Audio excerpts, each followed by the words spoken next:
Elevate Your Game is a nonprofit organization that is dedicated to lifting urban students to a higher level in their grades, attendance, and maturity to empower them to be leaders who bring about positive change in their schools, communities, and ultimately the world.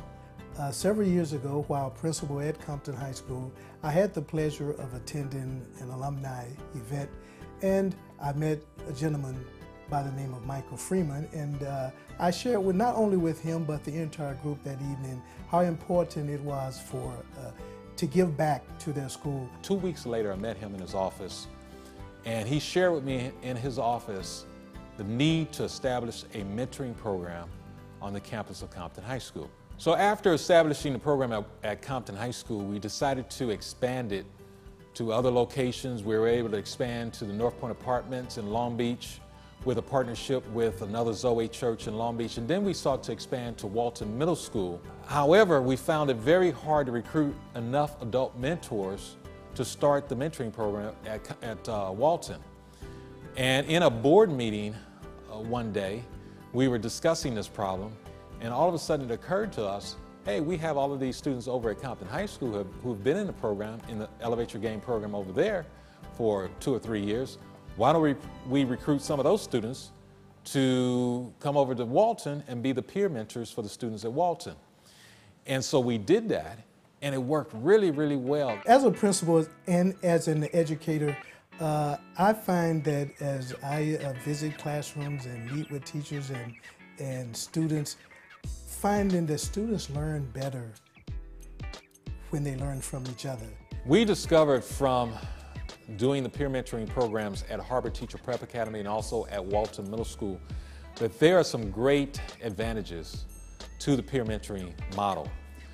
One is peer influence is very powerful. I've seen it work pretty effectively. I have students in some of my programs who come into the program with low GPAs, and throughout the session they're like, wow, Kalisha, or Miss Kalisha sometimes they say, I was really encouraged to improve in my math class. I've been studying more. And so we see that level of improvement as far as academia is concerned. Also in their maturity and in their character.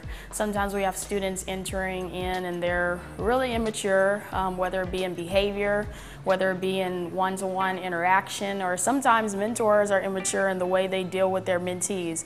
And so basically we encourage them to stretch and develop character, develop integrity. We believe that if we can mobilize the churches here in America to develop a burden for our urban schools and to adopt our peer mentoring model to make an impact on those schools. We believe that this vision of reaching every urban high school in America with a mentoring program can be realized. We have a model, as I mentioned, that we believe that is very easy to duplicate.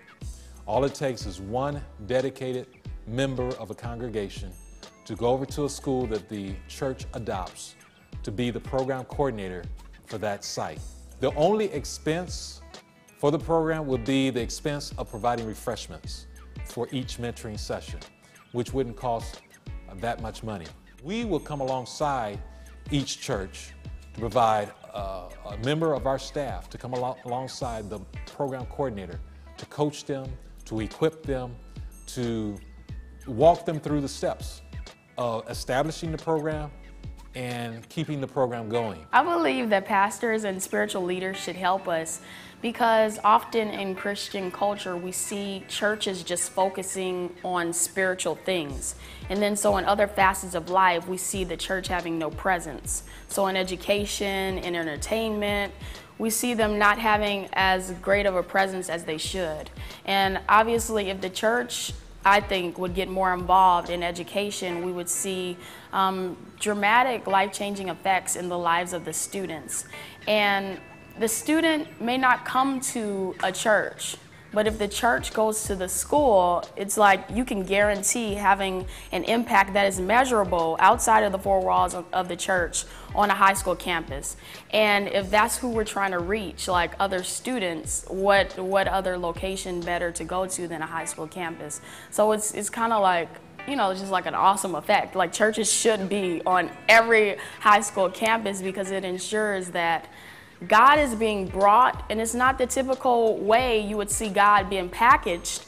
And that's why it's good, because other leaders that aren't necessarily Christian, they're like, you know what, this is helping the students in their education. And they may not even know that we're Christian, but when we're on the high school campus, the students can see that there's something different about us, different about what we bring, from everything to refreshments to what we teach them.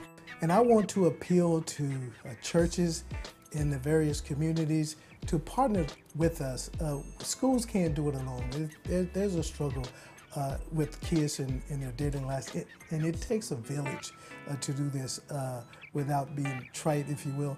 But we need churches, we need organizations in the community to come in and partner with us, and we have a protocol or model that's been proven that works.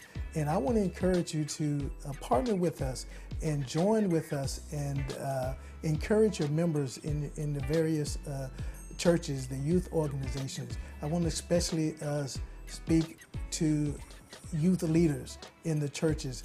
What a great way to provide service, community service, and just provide service in the community and outreach, and be a blessing to someone in the community and in the schools.